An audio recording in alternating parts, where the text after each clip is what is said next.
할렐루야, 반갑습니다. 세미나 혹은 특강이긴 한데요. 우리 성경을 요절이 될 만한 구절을 한 구절 읽고 진행하도록 하겠습니다. 성경 제일 마지막에 두 절을 읽겠습니다. 제일 마지막 22장, 요한계시록 22장 20절, 21절입니다.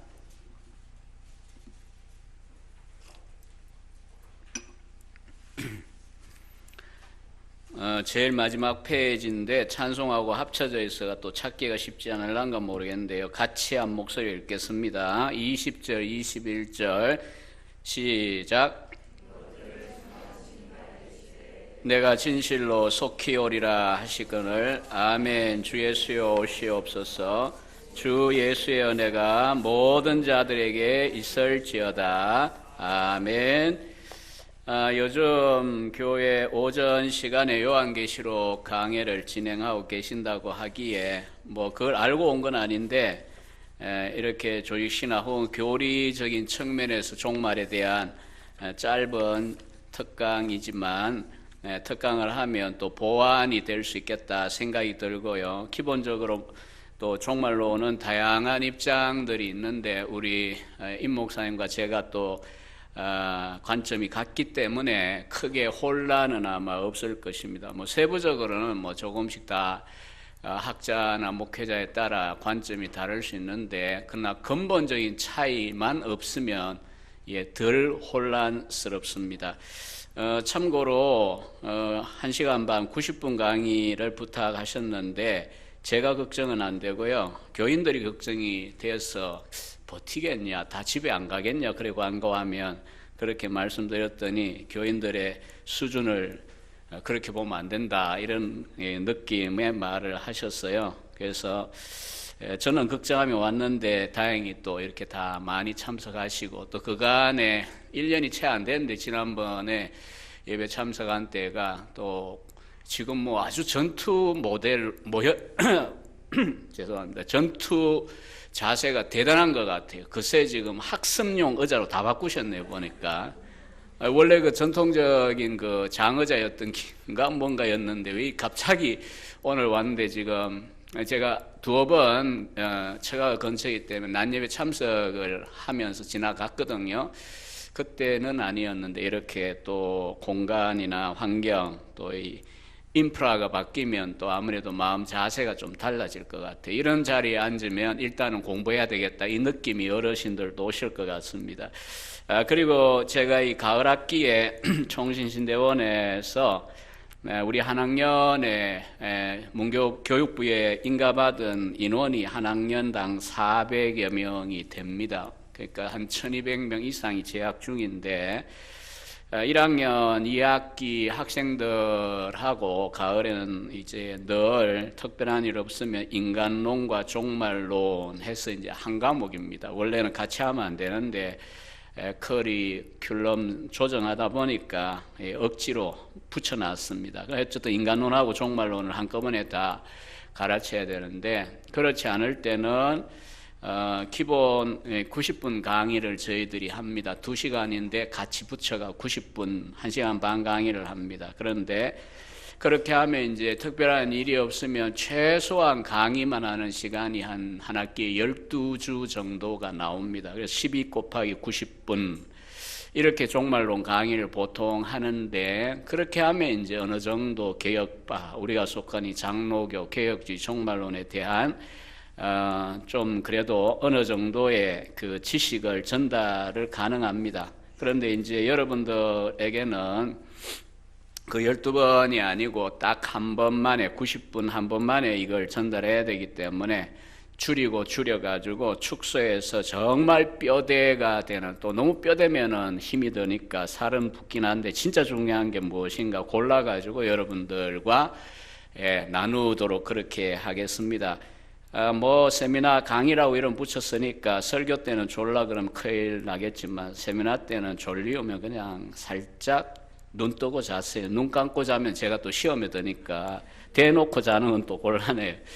나이가 드시면 저도 이제 당뇨약을 먹다 보니까 꼭 약 먹고 나면 잠이 오더라고요. 그래서 좀 이해를 많이 하게 됐고요. 대신에 이제 좀 방해가 되는 그런 모습들은 학교에서도 제가 하지 말라고 그럽니다. 예. 자, 우리 그 강의안을 잘 이렇게 필기도 하시라고 만들어 주셨고, 또 앞에 탁자도 딱 이렇게 책상과 의자로 되어 있으시니까 펴 놓으시고, 그렇게 시작하시면 될 것 같고요. 1페이지부터.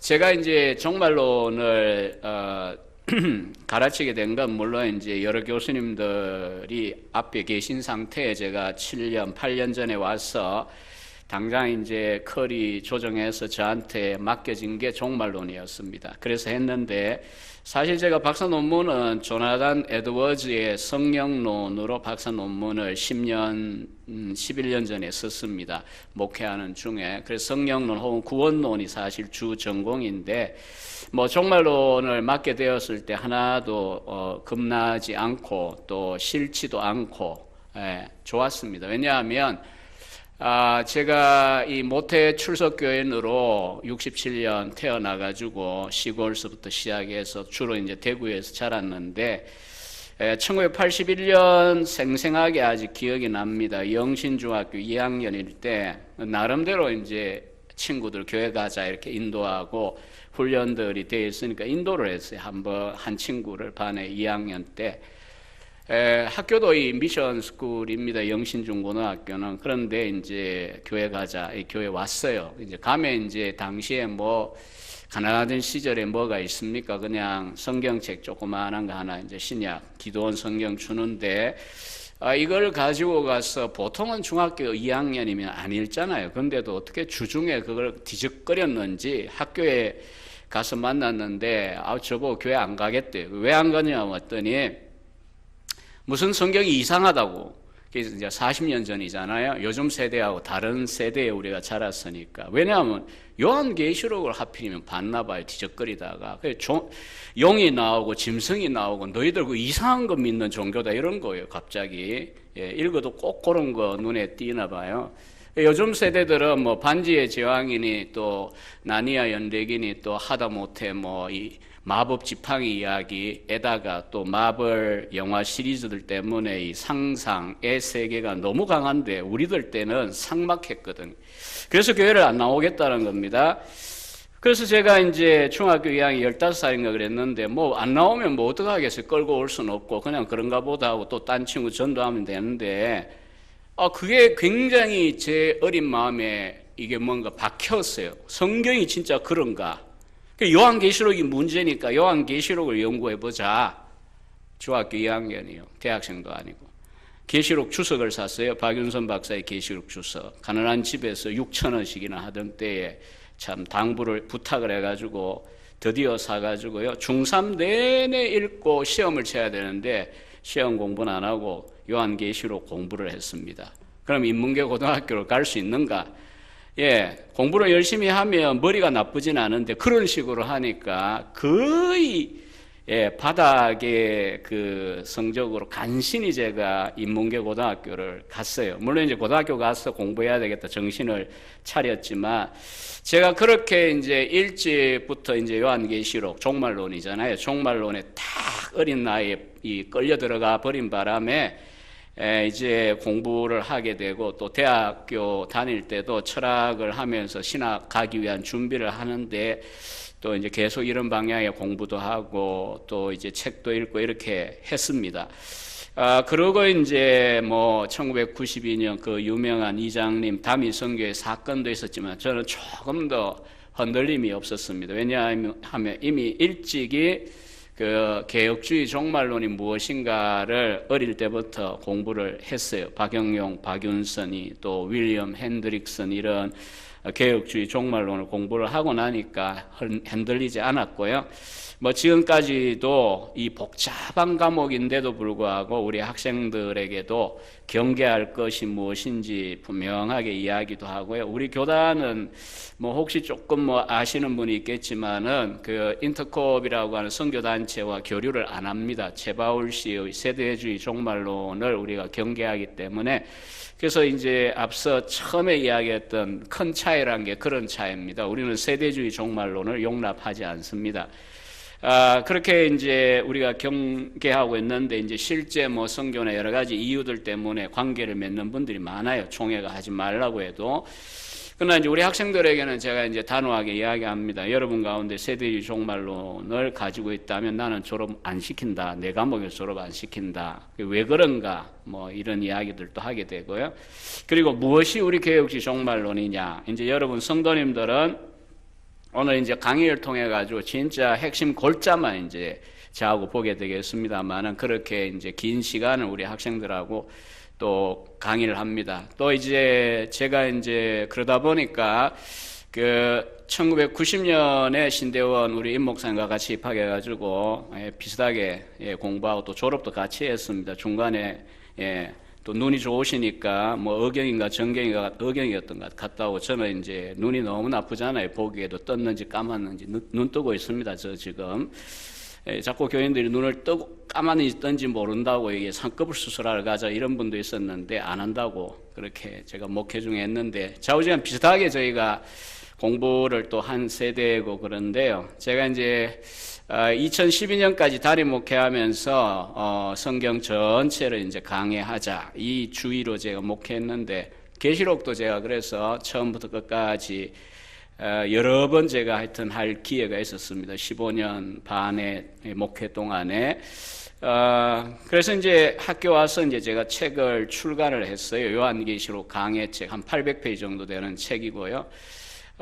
오늘 이제 그런 책도 이제 우리 학생들에게 읽히면서 요한계시록을 어떻게 읽을 것이냐 하나의 모델로 이제 제시를 하기도 합니다. 아무튼 평소에 이제 목사님 설교를 들으시다가 이제 외부 강사가 오면 뭐 저도 힘들지만 여러분도 좀 낯설고 힘들 수 있습니다. 이제 잘 이 워밍업이 잘 돼야 되는데 잘 모르겠어요. 그러나 어쨌든 오늘 이 본문으로 이제 가서 크게 보면요, 우리가 이 종말론 이야기를 하게 될 때 첫 번째는 개인적인 종말론이라고 하는 것을 다룹니다. 두 번째는 일반적인 종말론, 그게 이제 2편이 되겠습니다. 이렇게 크게 보면 일단 이 두 가지, 우리가 전통적으로 우리 루이스 벌콥의 정리한 것에 따르면 종말은 크게 두 가지 주제로 우리가 공부를 하게 됩니다. 물론 최근에는 또 시작된 종말론 뭐 이런 또 하나의 중요한 주제를 따로 이제 공부합니다만은, 우리 교우들께는 이 두 가지 관점에서만 이야기를 좀 정리를 해보겠습니다. 아마 들어보시면 뭐 평소에 성경 읽거나 설교 들으면서 익숙한 그런 내용들이고 뭐 특별한 이야기들이 별로 없을 거예요. 다만 이제 복잡하고 얽혀 있는 것들을 조금 선명하게 좀 정리하는, 그게 이제 교리와 조직 신학의 장점입니다. 그래서 개인적인 종말론이라고 하는 거는 결국 이제 우리 각자를 말하죠. 우리 각자가 언제 우리 인생의 종말이 오죠? 우리 성도님들 각자 뭐 나는 아닌데 가실 수가 없어요. 저도 마찬가지고 피할 수 없어요. 우리도 다 이제 시간 차이가 있을 뿐이지 다 우리가 종말을 맞이하죠. 그게 언제예요? 개인적인 종말은 각자 좀 달라요. 그게 언제예요? 죽음입니다. 죽음. 그래서 이제 여기 보시니까 개인적 종말론 안에 첫 번째 장이 육체적인 죽음 이렇게 되어 있잖아요. 여러분, 사람이 죽으면 그 다음 뭐 존재가 없어지느냐, 멸절설이죠. 또 혹은 잠을 자느냐, 영혼, 수면설이죠. 아니면 영혼만이지만 천당에 가서 의식적으로 깨어있는, 또 주님과 함께 행복한 삶을 산다라고 하는 입장, 이게 이제 우리 입장입니다. 앞에 두 가지는 잘못된 생각입니다. 저는 이제 우리 장차 목회나 대부분은 목회입니다. 학자들은 많을 리가 없고요. 이제 선교사 뭐 이런 이제 사역자 훈련 기관이 신학대학원인데, 그래서 저는 이제 항상 현장을 늘 저기 앞에 두고 저는 이 조이신학 강의도 늘 이제 하는 편이어서 때로 이제 집사람이 잔소리 듣는 거는 이제 이런 이 영상이나 테이프를 듣고는 자꾸 설교를 강의식으로 한다는 이제 비판을 와이프가 해요. 그러나 반면에 저는 이제 학교 강의하다 보면 내가 지금 설교하고 있는 건 아닐까 착각이 들 때가 많아요. 늘 90분씩 하는 설교죠. 강의인데 왜 설교 같을까 스스로 느낌이 그렇게 들 때가 있어요. 그 이유는 뭐 조리가 없고 분별이 없어 그런 게 아니라 늘 이제 현장을 의식을 하고 있기 때문에 어려운 조직 신학이어도 그래 이것이 교인들에게 어떤 의미가 있느냐, 어떻게 가르쳐야 되느냐, 이걸 늘 관심을 가지다 보니 그럴 수밖에 없어요. 그래서 그 중에 하나가 이제 권하는 게 이거예요. 이 영화가 우리나라 인구가 한 5천만이 넘나요? 그런데 1,000만 이상 영화를 본 거라면 여러분은 지도자들이니까 가급적이면 싫든 좋든 그게 뭔지는 확인을 할 필요가 있다. 베스트셀러도 읽어야 되지만 영화도 1,000만 명 이상 봤다는데 목사가 모르고 전도사가 모르는 것은 좀 곤란하다. 왜냐하면 교인들도 그 가운데 많이 있을 텐데 도대체 왜 많은 사람들이 그런 영화를 보는지 내용을 보고 비판을 하든 평가를 해주든 뭐 어떻게든 간에 알기는 해야 되지 않냐. 이런 이야기를 제가 합니다. 그런 면에서 저도 이제 우리 젊은 세대들은 뭔지 알아요. 마블 시리즈 20몇 개죠. 저는 개인적으로 다 봤습니다. 그렇다고 제가 뭐 매니아 아닙니다. 감동을 크게 받지도 않아요. 다만 요즘 우리 한국의 세대들이 극단적으로 1,700만 명이 어떤 영화는 보기도 했어요. 마블 시리즈. 왜 좋아할까? 무엇인가 메시지가. 그 중에 하나가 이제 신과 함께 1, 2라고 하는 영화였습니다. 1,몇백만 명씩 다 본 영화예요. 어르신들은 좀 죄송합니다. 영화 이야기가 죄송한데. 그러나 어쨌든 이제 그런 영화를 볼 때도 이게 이제 사후세계고 또 이제 심판에 대한 이야기고 염라대왕이 나오고 정말 믿음이 좋은 경건한 분들은 생각할 때 뭐 저런 영화를 보냐 이런 생각하실 수 있는데 적어도 1,몇백만 명이 왜 볼까요? 이게 보면 재미만으로 끝나지 않아요. 반드시 영향을 받아요. 이게 불교적인 종말론을 아주 이제 컴퓨터 그래픽을 통해 가지고 재밌게 만들어 놨는데 그걸 보고 감동을 받아 가지고 신자들끼리 인사하는데 명복을 빕니다. 이런 인사를 막 하기도 해요. 명복을 신자가 왜 빕니까? 불신자든 신자든 죽었는데 우리는 명복 같은 소리 안 합니다. 그냥 신자의 죽음이라면 뭐 슬프시겠지만 천당에 믿음으로 사셔서 천당에 갔겠죠. 위로를 받으세요. 이렇게 이야기하는 거지. 명복은 뭔 명복이겠어요? 우리는 삼수갑산, 북망산, 꺼이꺼이 이런 것도 안 합니다. 우리는 기독교적 그 종말 또 죽음 이후의 사후세계에 대한 분명한 관점이 있으면 이 언어를 굉장히 조심해야 돼요. 제가 이제 올해 단임 목회를 했다고 그랬죠. 단임 목회를 하면서 수도 없이 장례를 집례하면요. 장례만큼 우리의 전통적인 잘못된 생각들하고 이게 뒤죽박죽이 되기 쉬운 시간이 드문 것 같아요. 왜냐하면 상주들도 정신이 없고요. 막 경황이 없고 또 처음 치러보고 이러면은 무슨 집에 병풍을 거꾸로 세워놨다가 또 나갈 때 뭐 뒤집어야 된다는 또 그런 이상한 소리 하는데도 뭐 그런가 싶어 따라가기도 하고 뭐 이거저거 복잡해져요. 그러나 뭐 그런 복잡한 이야기를 제가 하고 싶지는 않고요. 좌우지간 우리가 이제 그런 이제 영화도 있는데, 우리가 기독교적인 죽음과 사후세계에 대한 관점이 뭔가, 한번 정리를 해보려고 합니다. 일단은 죽음은 세 가지의 죽음이 있습니다. 죽음이 한 가지가 아니고 세 가지가 있어요. 첫 번째는 육체적인 죽음이 있고, 두 번째는 영적인 죽음이 있고, 세 번째가 영원한 죽음이 있습니다. 육체적 죽음, 영적 죽음, 영원한 죽음 낯서실 수 있는데, 그러나 이 세 가지 죽음의 공통점은 죽음이란 어쨌든 분리가 본질입니다. 분리. 사랑하는 가족들과 이제 사별을 하며 철저하게 우리는 느끼잖아요. 우리는 남겨졌고 사랑하는 이는 갔어요. 몸은 우리가 화장을 하든 매장을 하든 수목장을 하든 그거는 뭐 각자 알아서 할 일인데 남은 자가. 그러나 중요한 건 관계가 끊어져요. 분리죠. 그래서 굉장히 슬퍼하고 참 그 사별의 아픔을 극복하는 데 어려움이 있습니다. 그래서 어쨌든 우리가 경험하는 것도 죽음은 기본적으로 분리가 본질입니다. 그러면 육체적인 죽음은 남은 자와 간 자의 분리냐, 그 이야기보다는요, 간 사람, 우리 각자가 겪을 건데 주님 오시기 전에까지 살아있다기보다는 이제 그 전에 죽으면 다 경험해요. 육체적 죽음은 영혼하고, 우리의 영혼하고 우리의 몸이 분리되는 게 육체적 죽음의 본질입니다. 그러니까 육체라는 것은 영혼과 연합해 있을 때에는 이게 굉장히 이게 단지 몸과 영혼 이게 구분이 잘 안 됩니다. 전인으로 우리는 살아요. 그런데 놀랍게도 죽으면 참 누구나 이 몸은 시신이 되죠. 남겨요. 그리고 그건 진짜 살아있는 몸하고는 달라요. 잠깐만 지나보면 염할 때쯤 되면 이미 굳었고 썩어가고 있고 냄새가 나고 내가 사랑했던 그 사람이다. 혹은 뭐 가족들 같으면 손을 만지거나 뭐 허깅했던 그 사람이 아니에요. 그러니까 몸은 버려두고 그 인격적인 주체였던 그 존재는 이미 떠나가 버렸어요. 그래서 이제 그 육과 영의 분리, 이게 육체적 죽음의 본질이라고 할 수 있겠고요.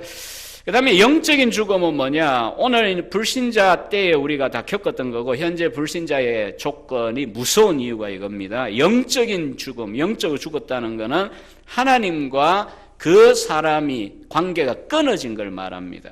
그래서 오늘 이제 우리들은 어떻습니까? 영적으로 죽은 건 아니에요. 신자들은 영혼이 살았다는 건 하나님과의 관계 회복입니다. 그러니까 끊어졌던 수도관이 연결되고 전기 줄이 연결이 되듯이 영적으로 하나님과의 관계가 다시 이어지는 것이 중생이고 또 영적으로 소생하는 것입니다. 세 번째 죽음인 영원한 죽음, 그럼 무엇이냐 하면 우리가 죽고 난 다음에 이제 끝나는 게 아니라 마지막 심판이 옵니다. 심판에 대한 이야기는 앞서 이야기한 전통적인 그 영화 신과 함께 그런 영화에도 다루죠. 염라대왕이 등장하고 온갖 지옥들이 등장하고 이렇게 하는데 재미는 있겠지만 그러나 성경적으로는 우리가 따라가서는 안 되는 이야기들이 많습니다. 다른 이야기죠. 심판 때에 이제 신자는 우리가 몸의 부활이 있고 영원히 우리가 전인으로 다시 새하늘과 새 땅에 산다. 이게 이제 오늘 사실은 강의의 결론입니다. 우리가 영원히 어디 사느냐? 천당에서 영원히 사는 게 아니고요. 새하늘과 새 땅에서 영원히 살죠. 그럼 우리가 영혼만 사느냐? 영원히 아니죠. 우리는 몸의 부활을 소망하는 것이 기독교 신앙입니다. 여러분, 이 사도신경은 사도들이 뭐 고백했다고 해서 별명이 사도신경이긴 해도 정확하게 문자적으로 사도들이 말했냐는 입증이 되진 않아요. 그래도 초기 시대부터 이제 전해온 가장 간단한 형태의 신앙 고백이거든요. 물론 성경에 있는 고백으로 하면 가장 간단한 건 딱 한 줄이에요.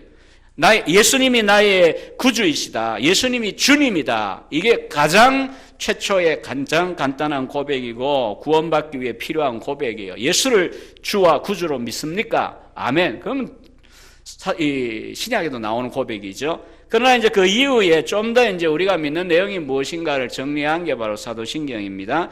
자, 사도신경 우리가 이제 거의 습관적으로 하자 그러면 처음부터 이렇게 막 하는데 심지어는 어떤 제가 중고등부 지도할 때 20년도 더 됐는데 기억이 알도 안 잊혀져요.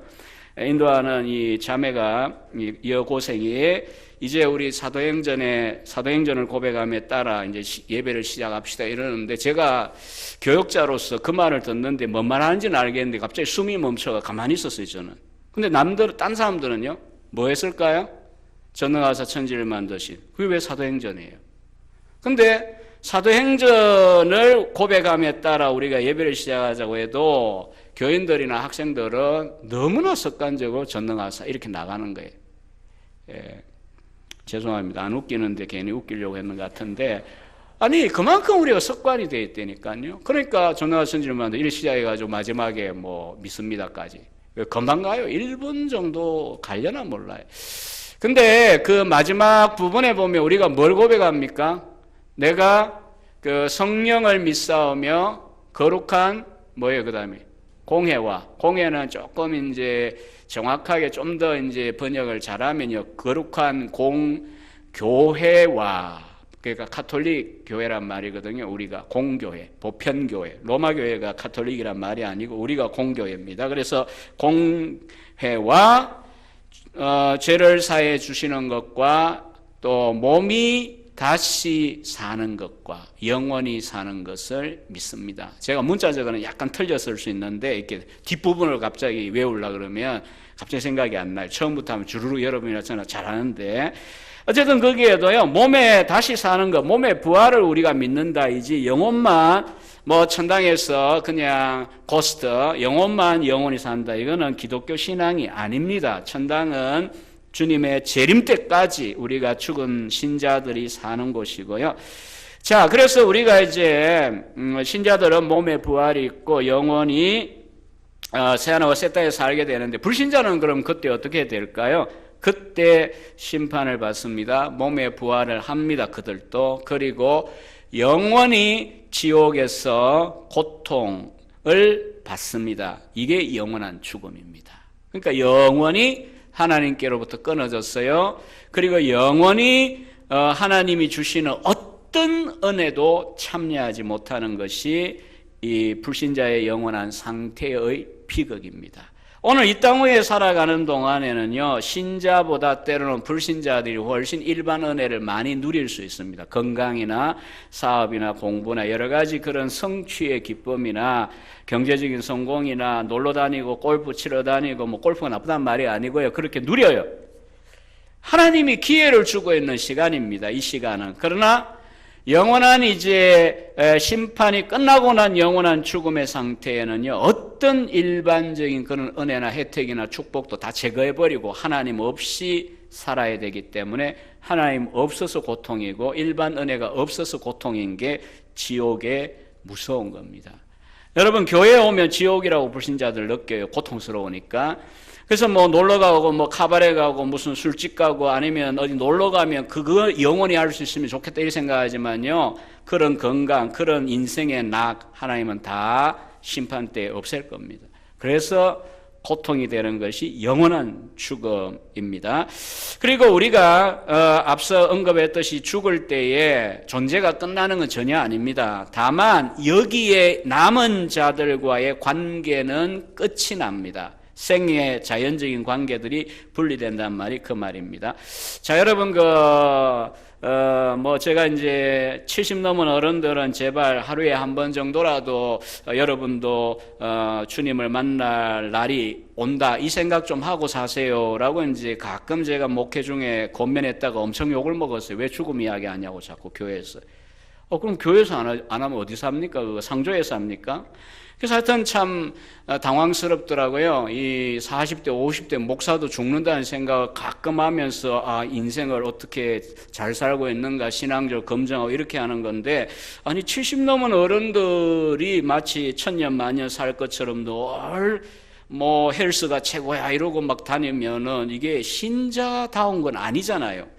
그래서 어쨌든 우리가 이 죽음 이후 과연 무엇인가에 대해 생각을 하기를 두려워하고, 이 땅이 천당보다 낫다라고 하는 생각을 은연중에 많이 하기 때문에 그렇지 않을까 하는 생각을 합니다. 그러나 아무튼 우리가 누구나 다 예외 없이 때의 시간의 차이지만 끝을 이제 맺게 되는데, 그 다음에 이제 천국에 갔을 때, 천당에 갔을 때 우리의 삶이 어떤 삶일까요? 이게 이제 중간 상태에 대한 이야기이긴 한데요. 일단은 이 땅에 대하여 우리가 신경을 쓸 필요가 없는, 왜냐하면 우리가 죽었어도 이 땅 위에서 가족들이나 사람들이, 아는 사람들이 방황을 하고 죄짓고 그냥 복이 아닌데 그걸 막 쫓아 이런 거 보고 있으면 기쁠까요, 천국에서? 그래서 하나님께서는 이 생의 자연적인 관계들과 딱 분리시키고 천국에서 하나님 주시는 복을 누리게 하기 때문에 쉼이 있는 곳이라고 천당을 표현하는 것입니다. 그 다음에 두 번째 주제가요, 죄와 죽음의 관계입니다. 일반적으로 우리가 경험한 거는 생로병사입니다. 일반 동양에 사는 이야기 그대로 태어나고 늙고 병들고 죽고 이게 인간의 그냥 자연 순환처럼 그런 거 아니냐 이렇게 이야기하는데, 그래서 이제 사람이라면 누구나 다 죽는 거지. 그 뭐 1000억, 2000억 다 살아 있었으면 이 지구가 어떻게 되냐. 뭐 이런 이제 경제 논리를 이야기하는 사람이 아니요. 성경은 명백하게 죽음은 인간에게 정상적인 것이라고 말하지 않습니다. 그래서 우리가 아는 대로 죽음은 왜 들어왔습니까? 인간의 이 세계에 죄 때문에 들어왔어요. 로마서 5장 12절에 보면 그렇잖아요. 한 사람이 죄를 지으니까 죽음이 들어왔고 모든 사람이 죄를 지으며 즉 아담 안에 죄인이 되니까 모두가 예외 없이 죽게 되는 것이 죄와 죽음의 관계입니다. 뭐 사람은 누구나 때가 되며 앞서고 뒤서고 했지 죽는다. 그게 정상이고 일반적이고 보편적이고 그냥 그것은 사리에 맞는 거다 이렇게 이야기하는 사람들도요, 정말 사랑하는 가족들의 죽음 앞에 대면해 보면 그런 말 못할걸요. 저는 사랑하는 교인들 장례를 집례하면서 이제 뭐 요즘 이쪽은 북쪽은 그래도 매장이 별로 없잖아요. 그래 남쪽은 아무래도 지방들은 매장을 그래도 많이들 하시니까 딱 이렇게 그 하관이죠. 화관이고 하관 예배를 딱 준비하고 제가 이제 목회자 제일 관 위쪽으로 서가지고 가족들 또 조문객도 서서 예배를 해보면요, 딱 서서 보고 있으면 전혀 정상이 아닙니다. 사람이 죽는다는 것은 그냥 이거는 비정상이고 사람이 왜 죽어야 되는가? 그 영혼을 사모하는 존재인데 왜 이렇게 땅에 잠깐이지만 몸을 그 몸이긴 하지만 시체를 그렇게 버리고 영혼만 분리되어 있어야 되는가? 그래서 죄는 성경에 있는 그대로 이물이라고 하는 말이 그 말입니다. 원래 우리에게 본질이 아닌 것이 우리에게 들어왔어요. 또 하나님의 죄에 대한 심판이 죽음입니다. 그러나 세 번째, 그럼에도 불구하고 신자가 그러면 죽잖아요. 불신자도 죽지만 신자가 죽는 거는 심판이냐? 그건 아닙니다. 왜냐하면 그리스도께서 우리들의 죄를 대신하여 죽으셨기 때문에 우리 성도들의 죽음은 그런 비극이 아니라는 겁니다. 우리들의 거룩을 위하여, 성화를 위하여, 또 우리의 뭐 징계의 정점이라는 표현이 조금 불편하실 수 있지만 그러나 사실 우리 남은 이 인생은 신자여도 다윗의 생애 같은 경우 보시면 알지만은 우리가 거룩해 가는 과정상 결국 죽음은 최고의 정점입니다. 그리고 사람의 인생이 어쨌든 땅 위에 있는 이 인생이 누가복음 16장의 부자와 나사로 비유에 나오는 것처럼 어떤 걸 누리건 간에 결국은 끝이 오고 영원한 삶은 이게 바뀔 수 있다라고 하는 것을 우리가 알고 짧지만 이 한 번뿐인 인생을 어떻게 사느냐에 따라 영원히 결정된다는 걸 우리가 의식을 한다면은 결국 우리로 하여금 겸손하게 만들고요, 경건하게 만듭니다. 그리고 쓸데없는 세상의 것들에 대한 집착과 애착을 버리게 하죠. 영적인 일, 또 하나님 기뻐하시는 삶이 무엇인가에 대하여 고민을 하게 만듭니다. 그래서 신자는 불신자와 달리 똑같이 죽어도 다른 점은 우리는 결코 그것이 재앙이거나 저주거나 심판이다 이런 의식을 가질 필요가 없습니다. 하나님께서 우리로 하여금 이제 성화의 길에 있어서 더 이제 잘 갈 수 있도록 돕는 방식이고 또 그 다음에 이 땅 위의 삶보다 더 나은 하늘의 그 복을 우리에게 예비하고 계시기 때문에 사람이 죽기 싫어요. 이렇게 이 세상에 집착하는 것은 별로 그렇게 신앙적인 자세는 아니라고 할 것입니다. 그 다음에 두 번째 장에 보면요, 중간 상태라고 하는 것이 나옵니다.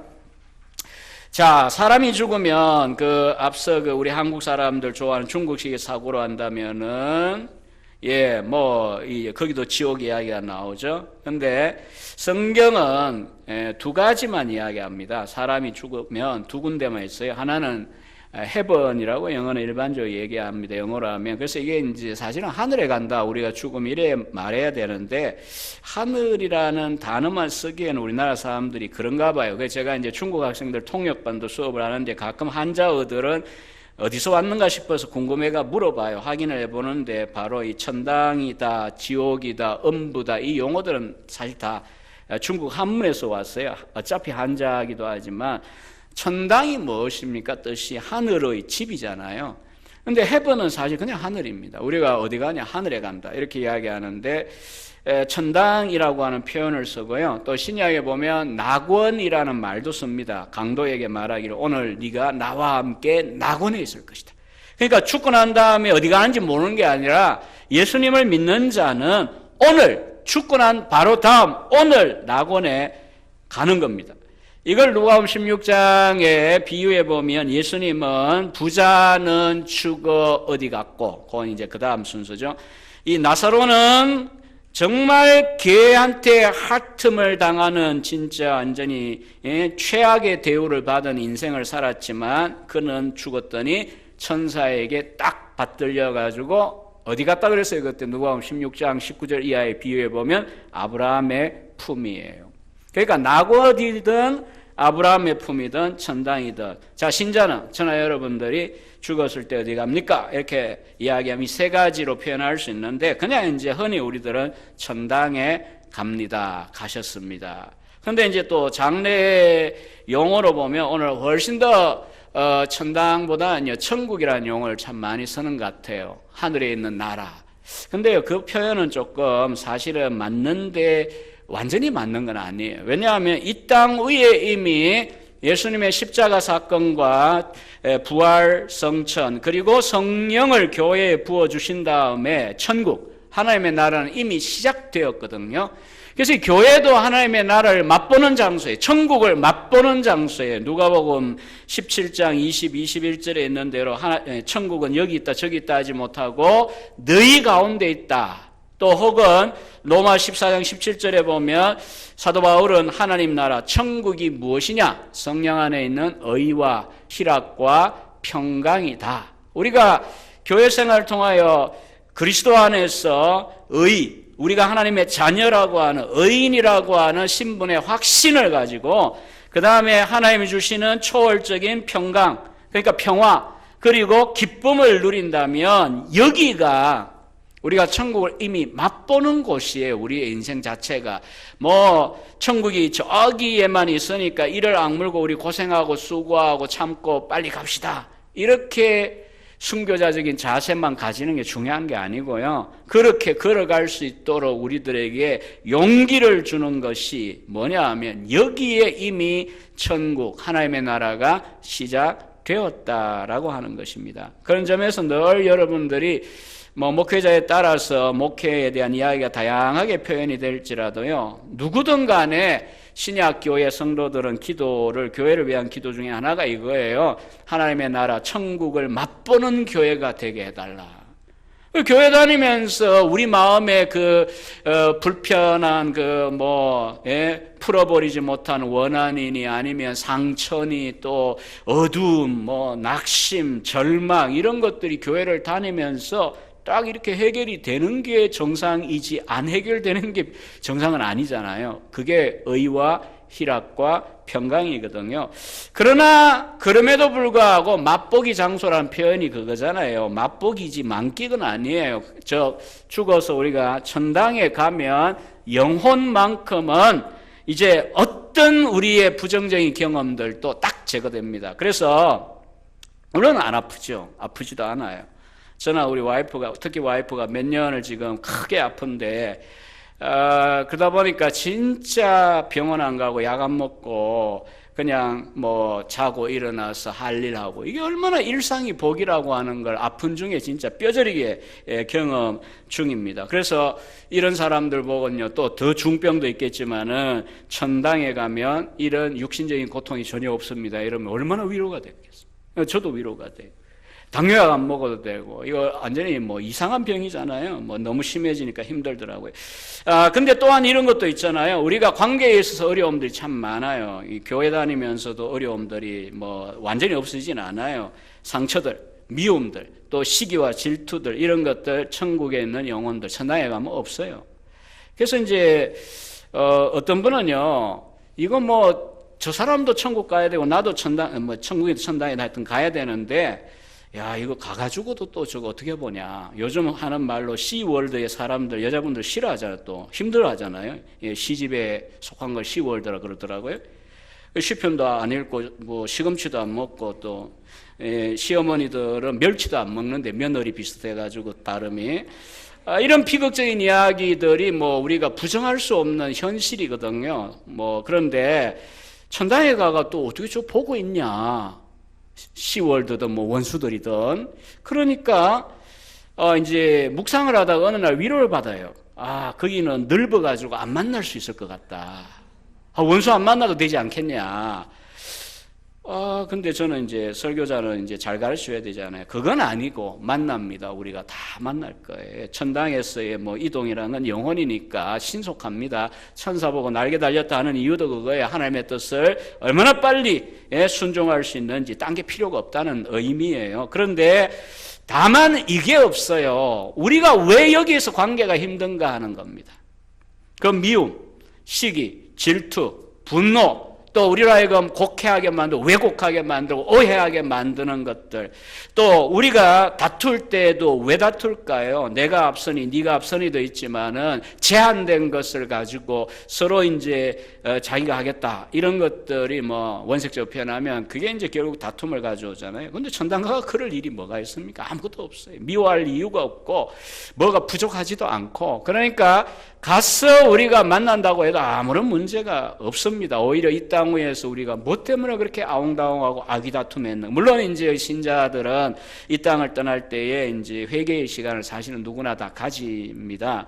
회개합니다. 인생을 뒤돌아보면서 목회자도 도와줘야 되고 하지만 임종할 때 스스로도 그게 돼요. 그래서 사람이 죽어가는 마당에 거짓말하는 경우는 진짜 드뭅니다. 그건 진짜 아카데미상 100개 줘야 돼요. 죽는 마당에 거짓말을 어떻게 합니까? 그때는 진짜 진솔하게 내가 예수 믿는지 안 믿는지 물으면, 목회자가 물으면요 대답하고, 또 어떤 분들은 할 것 같은데 대답 안 하시더라고요. 제가 많은 분들 장례를 도와드리면서 보니까. 그리고 이제 내가 미안했다, 뭐 부부간에도 사과하고 회개하고 자녀들에게도 미안하다, 뭐 이렇게 하고 가는 시간이 임종이잖아요. 그러니까 뭐 천당 가가지고 우리가 무슨 어떤 부정적인 감정이나 또 육체적인 어떤 뭐 고통 이런 것들 없어요. 그런 점에서 천당에서의 삶은 분명히 복된 삶입니다. 그리고 불신자의 경우에는요, 이제 지옥 같다 이렇게 이제 흔히 말을 쉽게 하지만 사실은 구분을 조금 해야 됩니다. 불신자의 영혼은 어디에 가느냐? 누가복음 16장에 있는 그 본문에 의하면 그 부자가 어디에 갔다 그러던가요? 부자가 누가복음 16장에 음부 고통하는 곳. 근데 음부만 안 하고요, 고통하는 곳 이렇게 되어 있어요. 음부가 고통하는 곳이. 우리가 구약 성경에 보면 번역을 안 한 경우들이 있어요. 스올이라는 단어를 썼거든요.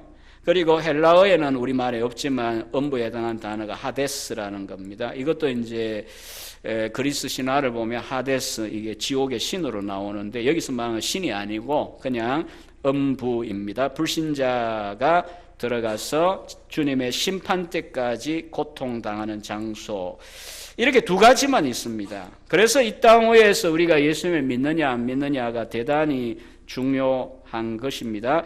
그리고 로마 교회, 천주교회에서는 이 외에도 연옥이 있다. 그러니까 신자라도 대부분은 천주교회에 의하면 연옥에 갑니다. 연옥에 가서 이 땅 위에서 다 정리하지 못한, 씻어내지 못한 죄를 정화하는 장소이다라고 이야기합니다. 그래서 뭐 신부님도 그렇고 일반 신자는 당연하고요, 바로 천당을 보내지 않습니다. 로마 교회는. 우리 개신교회는 너무 쉽게 보내서 탈인데 로마 교회는 웬만하면 안 보냅니다. 뭐 순교자라거나 또 성자라고 할 만한 특별한 분들 외에는 다 연옥을 거쳐야 됩니다. 오죽하면 마더 테레사 보고도 그 캘커타의 성녀라 불리는 양반 보고도 2년은 가야 된다 이렇게 자기들끼리 얘기한대요. 그러니까 이 연옥설 우리는 성경에 없습니다. 그 다음에 뭐 선조림보라고 하는 것은 구약의 성도들이 죽어서 바로 천국 못 가고 있었던 곳이다 이렇게 얘기하거나, 또 유아림보라고 하는 거는 뭐 요즘 공식 교리라고 하는 건 아니다. 천주교 부정을 하긴 하는데 그러나 그들이 만든 교리입니다. 세례를 안 받고 죽으면 천주교에서는 아이고 어른이고 구원받을 수가 없어요. 그래서 세례 중생론이라고 하는데 세례받지 않은 아이들을 지옥불에 던진다는 게 너무 끔찍스럽잖아요. 요즘도 아이들 가끔 어릴 때 죽는데 예컨대 100년 전만 해도 영아 사망률이 엄청 높습니다. 그런데 그 수많은 아이들, 여러 아이들을 집집마다 어린 나이에 죽었고 세례받을 틈이 없었는데 다 지옥불 갔다고 얘기하면 평생 이게 끔찍스럽잖아요. 그래서 이제 위로의 차원에서 만든 로마교의 이야기가 천국은 아닌데 그렇다고 지옥도 아닌 아주 흐릿한 상태의 조건, 이게 이제 유아림보라고 하는 장소가 따로 있다 이 이야기입니다. 그래서 로마교회는 5개의 죽음 이후의 거처를 말하는데 우리들은 천당이냐 음부냐 2가지밖에 없다. 왜냐하면 성경이 그렇게 말하기 때문입니다. 그래서 또 죽고 난 다음에 이 음부 고통하는 데 가가 아우 여기 너무 고통스럽네 나 예수 믿을래요 이런 기회가 있느냐? 우리 개신교회 또 개혁주의는 없다라고 이야기합니다. 사후 구원 가능성 제2의 기회 없습니다. 그래서 여러분 목회자만 그런 게 아니라 여러분들 중에도 경험이 있을 수 있는데 굉장히 우리가 이제 사랑하는 가족들이 소천 별세하기 전에 뭐 잘 믿고 가시면야 뭐 기본적인 정도의 우리가 늘 뭐 겪는 그런 정도의 겠지만 그게 아니고 안 믿고 끝까지 고집 부리고 가려고 하는 가족을 임종을 지켜보면 어떤 일이 일어납니까? 다른 거 다 중요하지 않게 돼요. 뭐 목회자라서 그런 게 아니라 심지어는 우리 젊은 자매들조차도 할아버지, 할머니 제발 예수님을 믿고 가세요.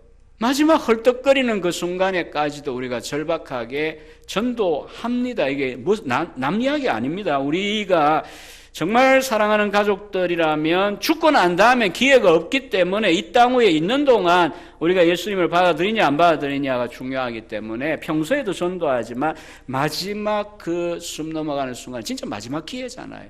그 오죽하면은 말도 못하는 그 병이 들어 죽는 그 가족을 향하여 그냥 소위 말을 못하면 그냥 손이라도 한번 들어보라 하고 믿으면 또 안 그러면 손도 못 드는 처지면은 그냥 눈 한번 깜빡거려 보라 그러고 막 그렇게까지 절박하게 전도하거든요. 근데 그게 아니고 만약에 죽고 이제 음부에 갔더니 너무 뜨겁고 고통스럽다. 여기 싫다. 내가 예수님 찬스를 사용하겠습니다. 예수님 믿고 천당 갈래요. 이게 가능한 거면 우리가 뭐 하려고 그렇게 이 땅 위에서 절박하게 전도하겠어요? 할 필요 없죠. 죽고 나서 지금은 안 받지만 거기 가가 견뎌보시고 힘들거든 찬스 사용하세요. 이렇게 이야기하면 되잖아요. 얼마나 편해요 마음이. 안 그러면 보편구원론이라는 것이 있습니다. 이 땅 위에 어찌됐든 간에 하나님께서는 사랑이기 때문에 결국은 모든 존재하던 인간들 심지어 마귀까지도 그렇게 이야기하는 사람이 있어요. 마귀까지도 결국 구원하신다. 이게 보편구원론이에요. 그럴 것 같으면 이 주일 오후에 왜 여기 있습니까? 저 파주만 넘어가도 얼마나 좋습니까? 헤이리 마을 한두 번 가봤지만 놀러가지 여기 마을에 있어요. 신앙생활 잘 안 해도 되잖아요. 보편구원론이면. 하나님은 사랑이니까 회개합니다 이랬는데 회개하지 마라. 이미 내가 사랑이라 다 용서했다 이러실 건데 그게 아니니까 우리가 이렇게 참 신앙생활 열심히 하죠. 그래서 영혼이 죽음 이후에 수면 상태, 잠잔다. 성경이 잠잔다라는 표현을 썼다고 해서 의식이 없다는 말 전혀 아닙니다. 분명히 성경 구절들 보면 의식을 가지고 또 서로 알아봐요. 주님도 알아보고 그 다음에 이제 5절에 보면 죽음 이후에 구원 가능성이 있느냐 그것에 대하여 아닙니다. 이거는 우리가 잔인해서가 아니라 성경이 아니라고 이야기하는 것을 우리가 함부로 이다라고 말하면 안 돼요. 제가 이 강의와 관련하여 아무런 부탁받은 것도 없고 여러분들을 제가 전혀 모르기 때문에 그냥 제 자신이 평소에 하던 이야기대로 한 말씀을 생각나서 드린다면요. 여러분들 신앙생활을 잘 하셔야 됩니다. 물론 하나님의 은혜로 신앙생활 하는 건데, 여러분의 자녀들이나 가족들이 이제 임종을 하게 될 때에 너무 쉽게 그때 여러분의 그 위로를 위해서 믿음에 참여하지도 않은데 천국 갔다, 이런 이야기를 목회자가 해주기를 기대하지 마십시오. 저는 마음이 너무 아파요. 그래서 차라리 저는 우리 학생들 보고 그런 상황이면 우리가 자격도 없고 근거도 없으면서 함부로 천국 갔다고 이야기하지 말고 그냥 울어라. 진짜 안타까우면 울어주라. 그 외에 우리가 할 수 있는 게 뭐가 있냐. 내가 천국 갔다라고 이야기했는데 집례하면서 나중에 천국 갔는데 그 가족이 없으면 어떡할 거예요. 그러니까 뭔 이야기냐. 우리는 믿습니까? 라고 하는 이 고백 앞에 분명하게 마지막 순간에는 하셔야 돼요. 안 하시면 누구라도 이게 힘이 든 건 사실이에요. 장래 중에. 그래서 목회자에게 지나친 기대를 하지 않는 게 좋아요. 여러분의 목사님이 쉽게 그렇게 이야기한다 해서 안 갈 사람이 가고 갈 사람이 안 가고 그런 거 전혀 아니니까, 중요한 건 누구든 간에 누가 묻든 믿는다라고 하는 그 믿음의 확인이 중요합니다. 이 개인적 종말은 그 정도 하고 지나가고요. 두 번째, 일반적인 종말론으로 넘어가 보겠습니다. 이 일반 종말론, 우주적 종말론이라고도 하고요. 누구나 다 우리 함께 참여하게 되는 그런 이제 이 세상의 마지막에 대한 것이죠. 그래서 우리가 무엇을 이 종말 신앙을 가진다라고 할 때 무엇을 중심에 가지고 있을까요? 중심에 우리가 무엇을 기대합니까? 마라나타 신앙이라는 표현을 초대교회 때부터 썼어요. 마라나타, 주여 오시옵소서라고 하는 아람어 표현입니다. 그러니까 우리의 종말 신앙의 핵심은 우리가 얼마나 행복해지냐, 어디에 가서 영원히 사냐, 이런 것들은 부수적인 거고요. 핵심은 우리의 주와 구주 되신 그리스도가 다시 재림하신다. 이게 이제 종말 신앙의 핵심입니다. 그래서 일반 종말론은 우리 모든 신자들이 기대하고 있는 그와 같은 재림 신앙에 대한 것인데, 이제 그러려면 재림하시기 전에 어떤 표적이 있느냐, 이런 거 저런 거 보니까 재림이 가까운 것 같다, 우리 영적으로 더 경성합시다, 이런 이제 이야기할 수 있는 표적이 있느냐, 이런 논의가 있고, 그러다 보니 거기에 환란, 대환란, 배교, 적그리스도, 또 혹은 자연재앙이라든지 또 천년왕국은 또 언제 있는 거냐 없는 거냐, 이런 이야기들을 하게 됩니다. 그래서 재림 시간, 그 다음에 재림을 하시고 나면 그 다음은 이제 대체로 우리가 성경에 하면 어떤 일들이 있을까는 단순하고 간단합니다. 자, 일단 재림하시면 뒷부분을 먼저 간단하게 언급만 먼저 하고 안 가셔도 돼요. 말만 그냥 들으세요. 재림하시면 무엇이 일어나죠? 첫 번째 사건은 우주적인 부활이 있습니다. 부활, 몸의 부활. 우리 신자들 살아 있었다면 변화하는 거고요. 죽은 자들은 부활하게 됩니다. 불신자도 몸을 입어요. 그러나 영광스러운 몸이 아니어서 부활이라고 하기가 어려워요. 그 다음 부활을 하면 그 다음 무엇을 하십니까? 심판을 해요. 마지막 심판. 누구나 다 심판대를 통과해야 됩니다. 신자들은 이미 그리스도 안에 의롭다함을 받은 자로 정죄함이 없는 자이기 때문에 심판대를 통과한다고 이러다 지옥 갈 그런 걱정은 안 하셔도 돼요. 다만 이제 우리의 삶에 대하여 하나님 앞에 평가를 받는 시간이 최후 심판이에요. 그러면 이제 심판이 되었으니까 이제 어떻게 할까요? 최후 상태로 가게 되죠. 자, 신자의 경우에는 몸을 입고 전인이 되어가지고, 물론 지금 몸을 생각하시면 안 되고요. 어쨌든 부활체를 입고 새하늘과 새 땅에서 영원히 주님과 함께 살게 될 것이고, 불신자의 경우에는 이 몸을 입었고 그리고는 지옥 가운데, 그것이 뭐 문자적인 불이냐 아니냐 그런 것들이 중요한 건 아니고요. 앞서도 이야기했지만 하나님이 안 계세요. 하나님이 임재하기를 거부하세요. 하나님이 안 계시다 하고 그게 행복하겠습니까? 그리고 은혜가 전혀 없는 곳이 바로 지옥입니다. 그런 곳에서 영원히 살게 될 것입니다. 이게 이제 재림 이후에 일어날 일들 가장 간단하게 제가 이야기하면 그렇고요. 다시 그 교재에 여러분들이 이제 뭐 적고 이렇게 하라고 아마 이렇게 아주 널찍널찍하게 잘 해주셨네요. 8페이지 가면요. 그리스도의 재림해서 재림 전에 어떤 표적들이 있을 수 있느냐? 있긴 있는데 정확하게 날짜를 계산하도록은 안 주셨다는 점을 먼저 말씀드립니다. 세 가지 종류의 일들이 초림과 재림 사이에 어느 시대나 일어나요. 어느 시대나지 재림 직전만은 아닙니다. 재림 직전만이라고 생각하는 사람들이 이제 세대주의 종말론자들이죠. 우리는 그렇게 생각 안 합니다. 첫째, 은혜를 드러내는 표적들이 초림 이후에 재림까지 계속 있잖아요. 온 세상에 복음이 전파되는 것. 땅끝까지 전파되면 그제야 끝이 온다. 유일하게 어쩌면 우리에게 주신 재림 징조입니다. 그러나 지금 복음이 전 세계에 전파되고 있긴 하지만 통계를 보시면요. 아직은 정말 복음을 전해야 되는 미전도 종족이나 성경이 번역되지 않은 민족들이 많이 있습니다. 종족들이 많이 있습니다. 어쨌든 이것은 지난 2000년 동안 계속되었고 앞으로도 재림 전까지 있을 거예요. 그 다음에 두 번째는 하나님의 원래 백성인 이스라엘이 마지막 시기에 대거 돌아오는 일이 있겠느냐 없겠느냐, 있다고 하는 사람도 있고 없다고 하는 사람도 있고요. 뭐 둘 다 가능합니다. 이 해석은. 그런데 이제 어쨌든 그 구원 얻는 방식은 신약에는 같아요. 이스라엘 돌아온다고 하더라도 예수님을 믿고 회개하고 돌아와야 구원에 참여하는데 규모가 어떠냐는 정확하게 알기는 어려워요. 또 반면에 이런 은혜에 반대하는 이 사탄 마귀의 이 적대감을 드러내는 표적들도 초림부터 재림 때까지 있어요.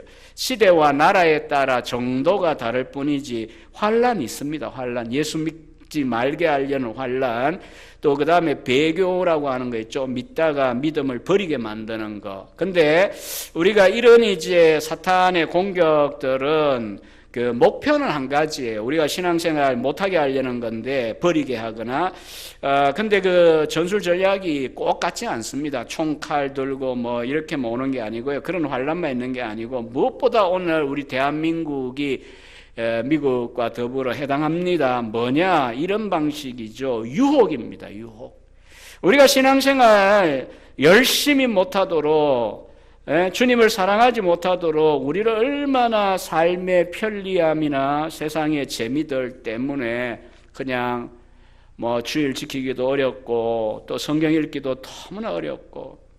여러분 뭐 나이 드신 분들도 참 제가 목회할 때 보니까 80대신 분들도 이메일 사용하고 인터넷 열심히 보시고 야구 보고 뭐 이렇게 하면서 참 놀랍더라고요. 눈이 좋으신 것 같아요. 근데 젊은 세대들은 이 스마트폰 중독 굉장히 심합니다. 근데 그렇게 뭘 검색을 많이 하고 뭔가를 많이 보는데 이상하게 성경 볼 시간이 별로 없죠.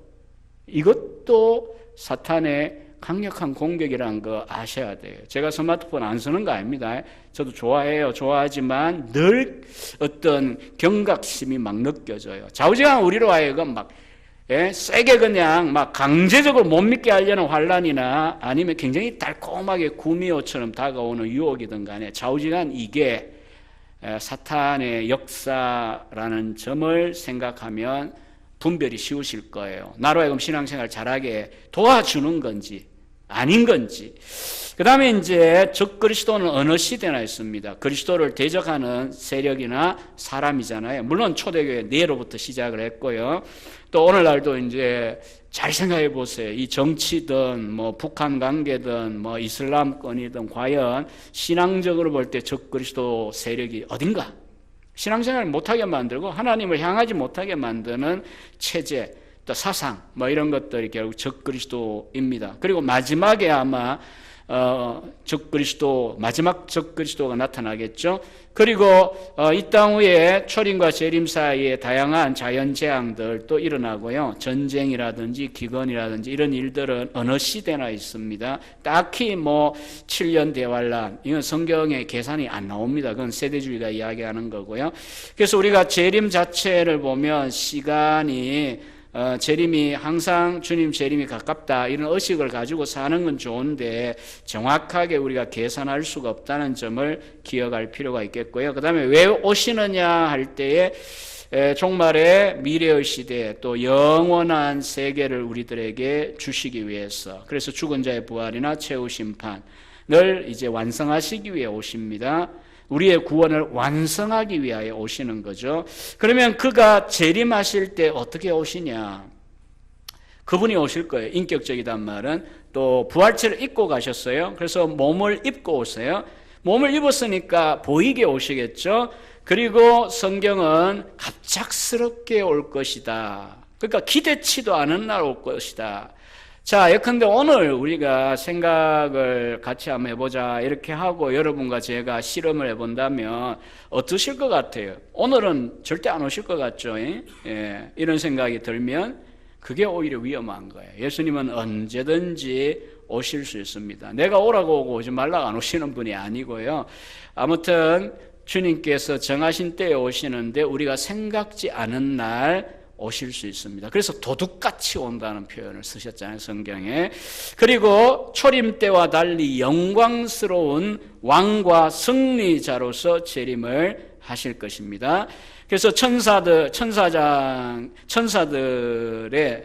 나팔 소리, 또 천사들의 호위, 또 구름을 타고 오실 것이다 라고 하는 것입니다. 심판주로 오실 것입니다.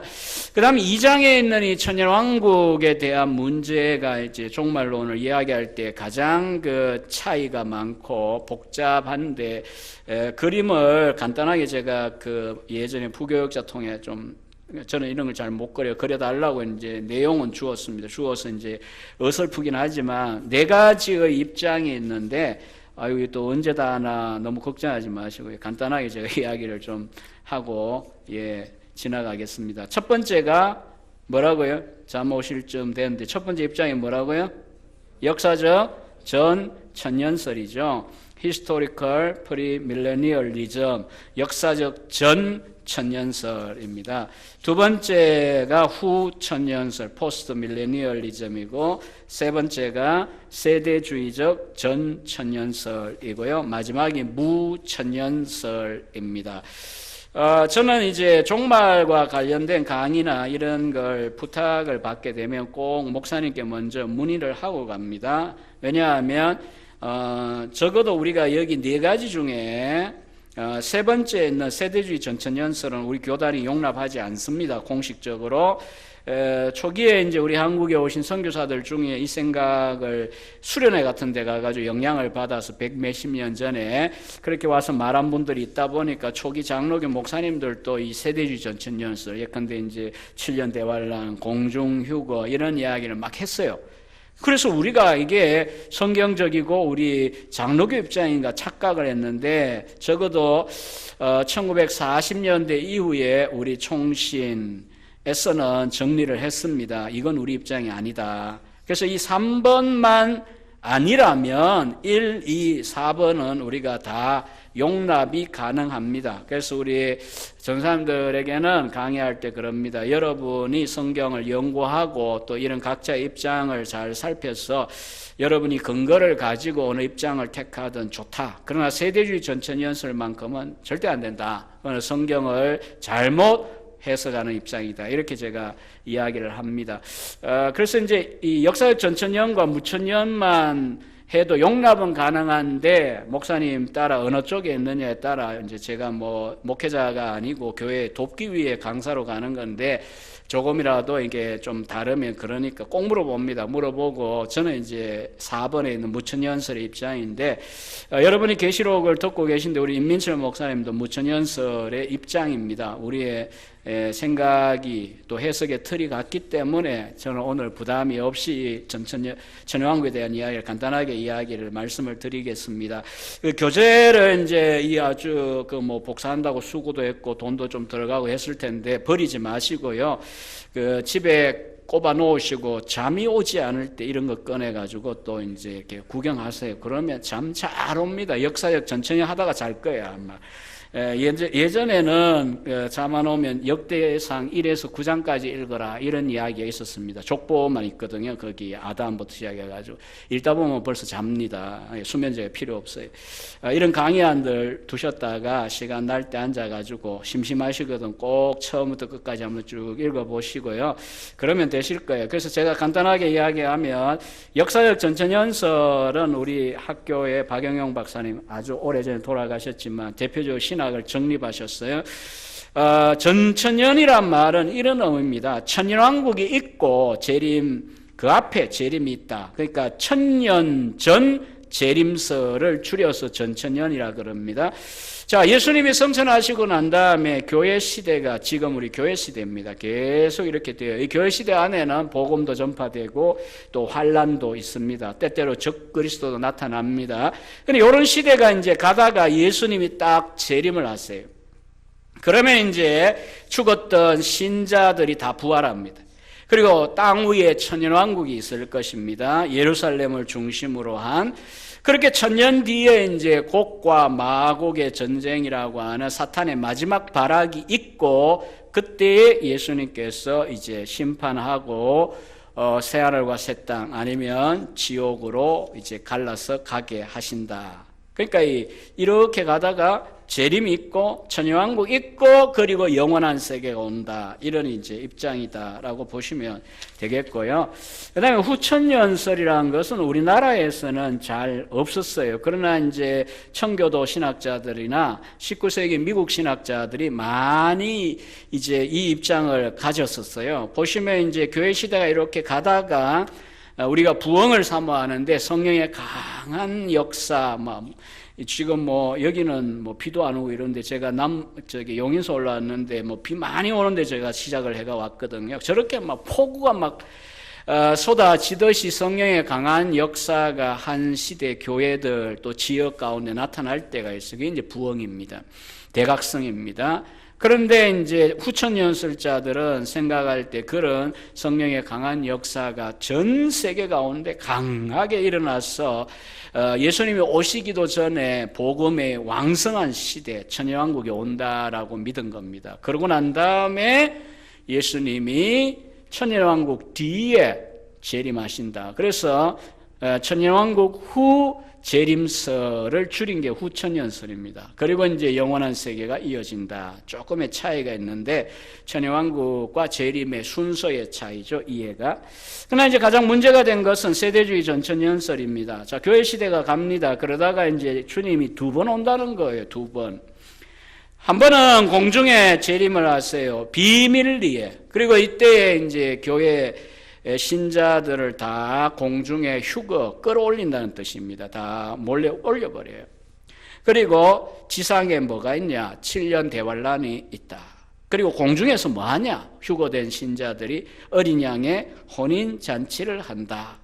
이것이 끝나면 이제 지상에 공개적으로 재림을 하신대요. 그리고 7년 대환란을 통해 뭘 하셨냐 하면 이들의 입장에 하면 유대인들이 지금도 그렇잖아요. 예수님 안 믿고 메시아 안 믿잖아요. 그러니까 그들을 마지막 기회라는 거예요. 막 족쳐가지고 믿도록 만드는 기회가 7년 대환란이라는 겁니다. 그리고 이제 지상 재림 이후에 1000년 동안은 유대인 중심으로 물질적인 정치적인 왕국이 팔레스타인 저 땅에서 이루어진다는 겁니다. 이때 어떤 사람은 교회는 여전히 천국에 하늘에 있을 것이다 이렇게 이야기하기도 하고요. 이스라엘하고 교회를 철저하게 구분을 하려고 하는 유대인 중심의 생각입니다. 일단 이런 생각의 문제가 뭐냐 하면 예수님은 한 번 재림하신다라고 했지 이렇게 이중 재림을 말씀하신 적이 없습니다. 그리고 딱히 마지막에 7년 대환란의 시대가 있을 거라고 성경은 이야기하지 않습니다. 어느 시대나 환란이 있고 지금도 우리가 이렇게 공개적으로 자유롭게 회집하고 누리고 있는 거지 북한 지하교회 생각해보세요. 또 중국 지하교회 보세요. 또 혹은 저기 이슬람권 보세요. 이 자유롭지 않아요. 목숨을 걸고 그냥 신앙생활하는 거 보세요. 대환란 속에 있어요. 저들은 사실. 우리들은 눈에 보이는 그런 대환란보다는 오히려 우리로 하여금 유혹하고 미혹해가지고 그냥 꿀단지 가운데 빠뜨려가지고 예수님을 잘 못 믿게 만드는 이런 참 무서운 시대에 사실 우리는 지금 살고 있습니다. 좌우지간 7년 대환란이 아니고 어느 때나 환란이 있다. 성경은 그렇게 이야기하죠. 그리고 성경은 신약에서 구약 이스라엘 백성을 특별히 우대하고 그렇게 하지 않아요. 누구든지 예수님을 믿으면 그리스도 안에 있으면 유대인이나 이방인이나 남자나 여자나 종이나 자유자나 다 하나이다. 갈라디아 3장 28절인가 9절에 있는 대로. 그래서 유대인도 예수님을 믿고 구원받는 길 외에는 없어요. 그리고 어느 민족을 어느 시대나 다 구원하신 적도 없어요. 이건 하나의 방식이 아니에요. 믿는 자들 또 남은 자들의 구원을 성경은 이야기합니다. 그 다음에 이제 우리 무천년설의 입장은 단순합니다. 예수님은 한 번 오실 거예요. 근데 그 초대교회와 재림 간의 이 시간 사이를 천년기다 이렇게 우리가 이해를 하는 겁니다. 앞서 제가 언급했듯이 우리는 구약과 똑같은 시대에 사는 거 아니에요. 신약은 시대가 달라요. 어떤 차이냐? 우리가 찬송가를 부릅니다. 오래전 선지자 꿈꾸던 복을 만민이 다 같이 누리겠네. 오래된 선지자들 이사야, 예레미야, 스가랴 이런 사람들이 메시아가 오시면 뭐 이런 저런 꿈 같은 예언을 했잖아요. 그러나 그들이 맛본 거 아니에요. 그럼 그거 누가 맛보냐? 이 신약의 교회가 맛봐요. 왜? 예수님이 메시아가 오셨기 때문에. 초림의 주가 오셔서 죽으시고 또 부활하시고 성천하시고 성령을 부어주시고 이 초대교회가 지금 진행되고 있잖아요. 그래서 환란이 있든 없든 간에 이 초대교회는 하나님의 나라 천국을 이미 맛보고 있습니다. 그래서 교회도 교회에 따라 달라요. 시대에 따라 다르지만 어떤 교회는 가면 생지옥 같아요. 제가 많은 교회들 지난 7년 반 동안 설교 이게 주일 낮에 놀고 있는 목사는 교수하고 은퇴 목사 외에 없잖아요. 그러니까 많이들 불러요. 부르는데 가서 교회 보면요 정말 제가 끔찍스러웠던 교회들이 있어요. 지금까지도 해결이 안 돼요. 목사를 부를 수가 없어요. 담임 목사를. 장로님들끼리 얼마나 싸웠는지 법정 고소, 총회 고소, 노예 고소, 법정 고소, 설교자를 세우기도 어려울 정도인 거예요. 그런 교회에 제가 10주 정도 이어가지고 주일 낮 강단 안에 설교를 제가 하면서 참담해요.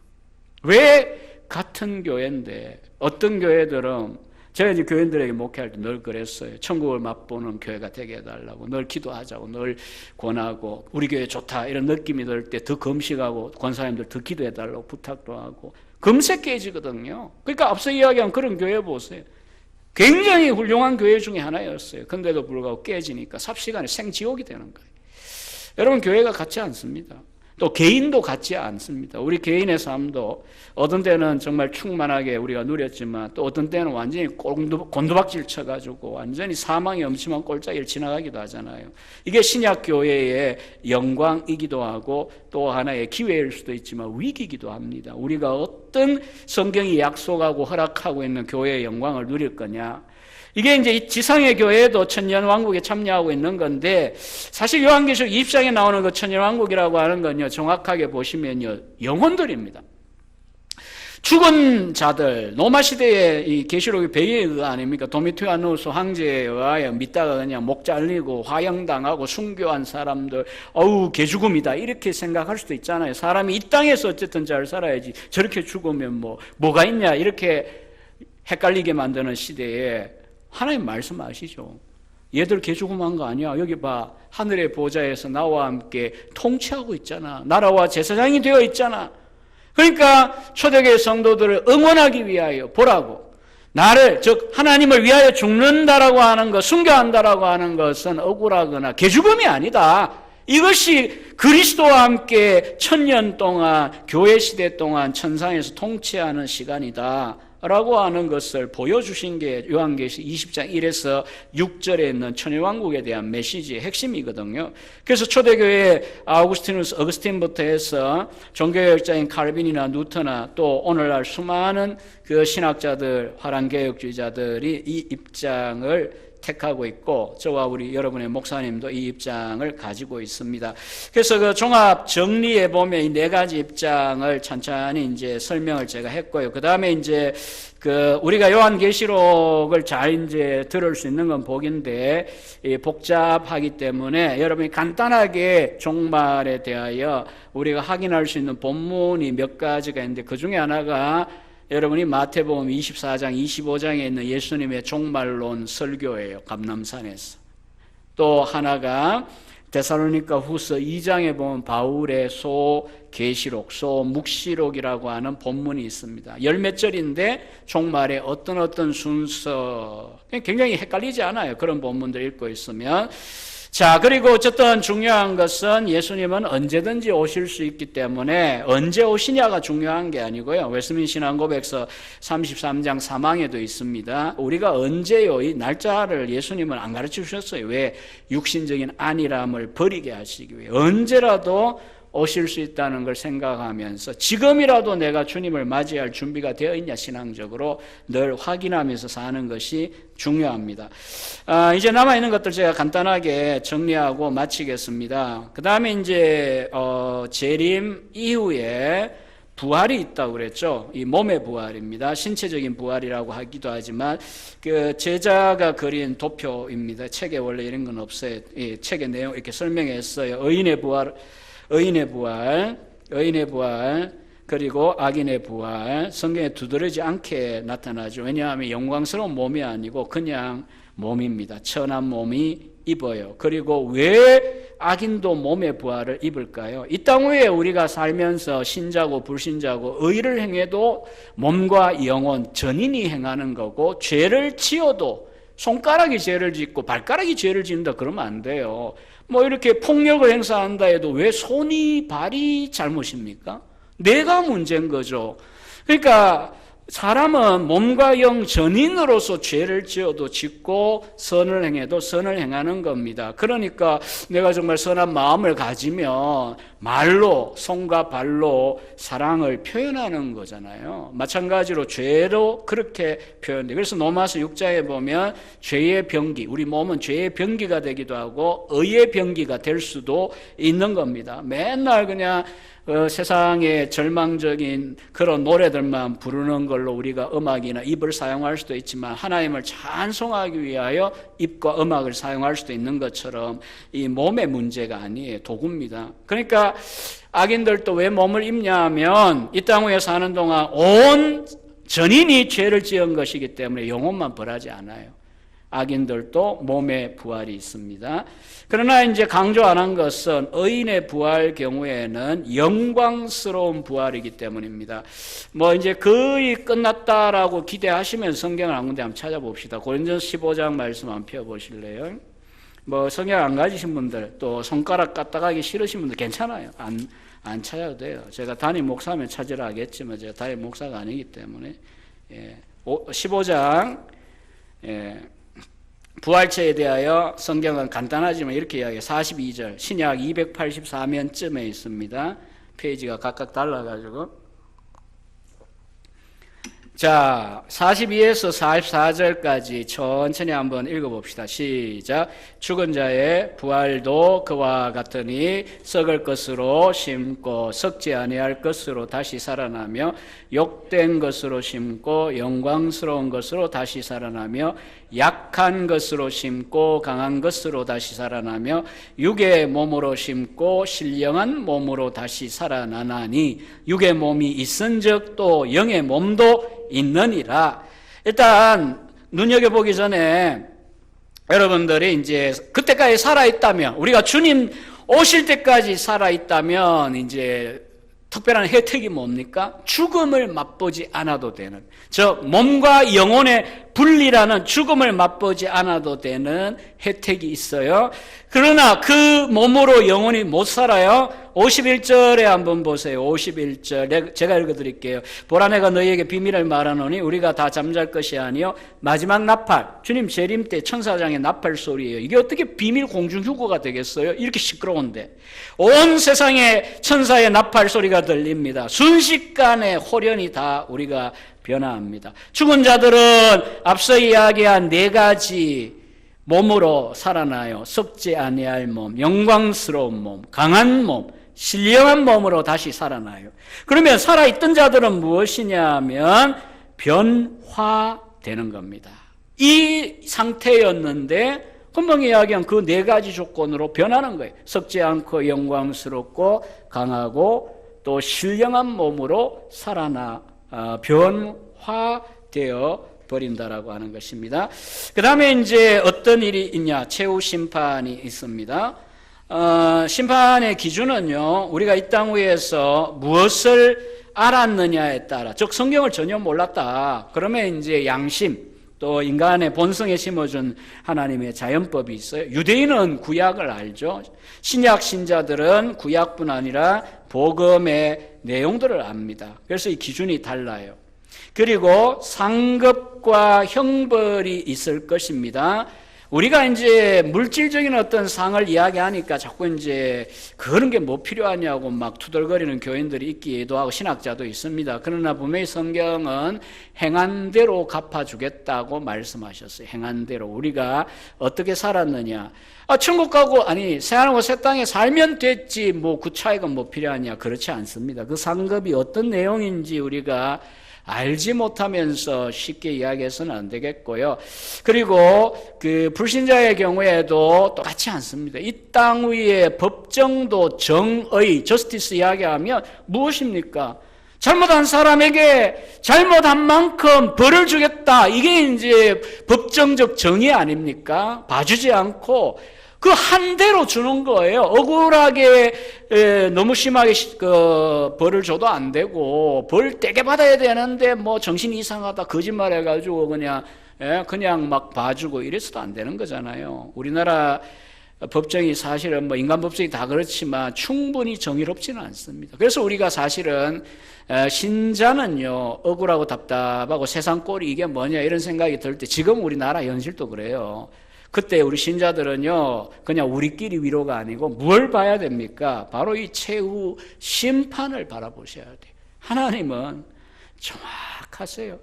전후관계, 껍데기와 속, 표리를 다 보시고 정확하게 심판을 하세요. 그래서 우리들의 억울함에 대하여 눈물을 씻어 주실 것이고 남들 몰라도 우리가 이 몸을 입고 하나님의 영광을 위해 교회를 위해 수고한 거 다 갚아 주실 것이고 또 아무리 재주가 있어가지고 아주 영특하게 죄를 숨기고 죄 아닌 것처럼 그렇게 승승장구한 인생들이어도 하나님은 정확하게 그들이 왜 죄인이고 얼마만큼 심판을 받고 벌을 받아야 되는가를 그 최후 심판에서 분명히 보여주실 것입니다. 그래서 정의에 대한 우리의 간절한 소망은 최후 심판을 더욱 사모하게 만드는 쪽으로 가셔야 됩니다. 우리 손으로 심판을 하면 남들에겐 또 불이한 요소가 되어버리는 경우들이 많죠. 인간끼리의 심판이라는 것은.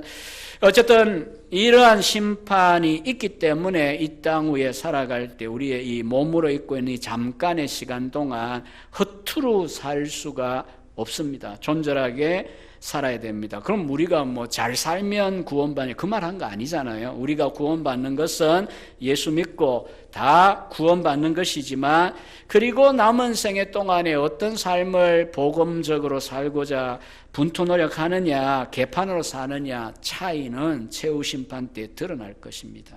그래서 늦었다고 생각할 때가 항상 하나님 주신 기회입니다. 우리는 뭐 저도 예외가 없습니다만은 정말 한 번씩 이런 최후에 대한 종말에 대한 진리들을 배우면서 회상하면서 정신을 차리고 그렇게 신앙의 끈을 조여매는 게 좋습니다. 마지막 이제 우리가 살게 되는 장소를 악인은 지옥이라고 합니다. 영벌의 상태에 어떤 물질적인 부족함 이전에 무엇의 문제냐? 하나님의 임재가 제외된 곳입니다. 하나님의 은혜 하나도 없어요. 고통하는 장소일 겁니다.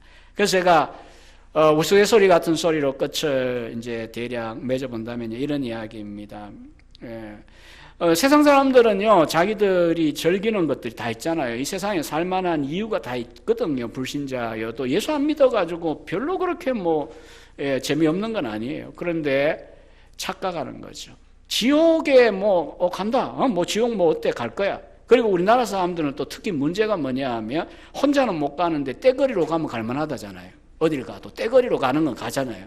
그러니까 같이 가면 되잖아. 우리 동호회가. 이런 이제 생각하는 사람들이 있는데, 여기에 큰 착각이 뭐냐 하면, 지옥에서는 그런 이 세상의 불신자들에게 허락하셨던 구원의 은혜 말고 나머지 좋은 것들 일반 은혜라 그럽니다. common grace라 그러는데 하나도 없어요. 국물 한 방울도 없어요. 그러면 어떤 일이 벌어지죠? 서로 우애할 수가 없어요. 그 좋았던 관계, 떼거리가 가서 서로가 미움으로 가득하고 정오로 가득한, 이게 지옥입니다. 하나님이 임재하지 않으면 그 자체가 고통입니다. 거기가 몇 도의 불이냐? 그래서 찜질방에 때문에 우리 한국 사람들이 찜질방에 너무 강해가 지옥불 올리고 있다 이런 헛소리 하는 사람도 있는데 그건 농담이고요. 그런 불이 아니에요. 고통은 하나님이 없다는 게 고통인 거죠. 그 다음에 이제 우리 신자들의 경우에는 이제 마지막으로 기억하셔야 됩니다. 우리가 영원히 살 곳은 새하늘과 새 땅, 물질 세계가 포함입니다. 그리고 우리가 몸을 입어요. 영광스러운 강한 몸을 입어요. 그래서 제가 진짜 농담이고 진담이었다니까요. 교회가 열심히 이제 신앙생활 또 하시고 목회자와 함께 신앙생활 하다 보면 목사님 바라보면 뭐가 도와드려야 돼 이 생각 하시겠죠, 누구나. 그런데 이제 그래서 2번이나 와 권사님들이 쌍꺼풀 수술하러 가자고, 이 눈이 너무 작아가지고 우리가 안타깝다고 돈도 내겠대요. 얼마인지 난 모르겠어요. 관심이 없으니까. 제가 전혀 유혹을 받지 않고 2번 다 no 웃으면서 필요 없어요. 내가 부활할 때 이 눈으로 부활할 줄 압니까? 나도 왕눈이로 부활할 건데 뭘 걱정합니까? 내가 지금 쌍꺼풀 수술한들 이 안에 시력이 나쁜 게 나아지냐고. 나 눈 뜨고 있으니까 걱정하지 말라고. 그렇게 농담 같은 정말 신앙 고백으로 제가 단호하게 그냥 다 거부한 적이 있습니다. 진짜입니다. 우리의 이 몸이라고 하는 게 얼마나 영광스러운가는 오늘날 4시간, 5시간씩 화장하고 나오는 그 배우들, 그거 허영입니다. 사실은 배우로 공격한 게 아니라 우리 지상에 꾸며봐야 꾸민 거잖아요. 그러나 부활체는 그런 과정이 필요 없이 그 몸 자체가 영광스러운 몸으로 바뀔 겁니다. 그리고 우리가 하나님, 삼위일체 하나님과 더불어 영원히 살게 되는 삶. 영원히 그렇게 살면 지루하지 않냐? 지루함이라고 하는 죄의 결과 그 부정적인 요소조차 없어진다니까요. 지루할 수가 없어요. 늘 샘솟듯 하는 기쁨과 또 하나님과 우리의 관계라는 게 한꺼번에 정복이 안 됩니다. 하나님은 알수록 무궁무진한 무한하신 분이시기 때문에 우리가 끊임없이 새하늘과 새 땅에서도 하나님을 알아가며 자라가고 기쁨이 배가 되고 또 아쉬울 것 없고 경쟁할 것 없고 싸울 일이 없으니까 지옥과 달리 우리의 다른 지체들과의 관계 속에서 조금 더 부정적인 그런 요소 없이 서로 사랑하면서 영원히 살게 될 것입니다. 그래서 우리가 당장은 죽어 영혼만이지만 천당에서 이런 종류의 복을 누리게 될 것이다. 그래서 사실 한 번씩 우리도 죽는다, 또 주님 만나야 된다, 나는 천국 갈 준비가 되었느냐 좀 신앙적으로 점검해 주세요, 이렇게 목회자가 이야기한다는 게 쓴소리 하는 게 아니고 우리의 더 나은 복에 대하여 다시 생각함으로 현재 우리 신앙생활을 추스립시다. 우리가 뭐하고 있는지 한번 같이 평가합시다. 이 건전한 권면이에요. 그리고 궁극적으로는 새하늘과 새 땅에서 우리가 전인을 입고 부활체를 입고 전인으로서 그럼 영생의 복을 살게 될 것입니다. 그래서 이 종말론은 구비구비에 좀 굉장히 강한 좀 어떤 싸움이나 이런 것들을 보면서 조금 움츠러 드실 수 있는데 뭐 666 이야기하고 이런 이야기도 이제 곧 강의 시간에 다 만나겠죠. 그러나 결국 하나님이 이기시고 하나님이 예비하신 이 영원한 세계에 저와 여러분이 살게 될 것이기 때문에 이 과정들을 잘 지나가자 이고요. 또 우리가 믿음에 확신이 서 있는가를 확인해야 되고 또 이 좋은 새하늘과 새 땅 혹은 천당에서의 삶에 사랑하는 가족들과 친구들이 참여할 수 있기를 이 종말 신앙을 가지면 그 마음이 구령애가 전도하겠다는 마음이 탁 간절해질 겁니다.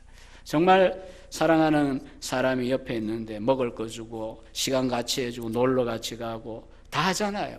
그렇지만 우리가 진짜 냉정하게 영원한 이 복이 있다는 걸 내가 믿고 내가 거기에 간다는 걸 안다면 이걸 안 준다라고 하는 것은, 전달 안 한다는 것은 그거는 상식적으로 말이 안 돼요. 그래서 우리가 진짜 종말신앙은 호사스러운 공부도 아니고 또 혹은 우리가 우리 자신만 뭐 그냥 재미로 뭘 하는 공부도 아니에요. 우리의 신앙을 점검하고 진짜 영원한 복이 뭐냐, 우리가 무엇을 전달해야 되느냐, 다른 사람들에게 그것을 다시 한번 확인하는 귀한 시간입니다. 우리 함께 이 시간 같이 기도하겠습니다.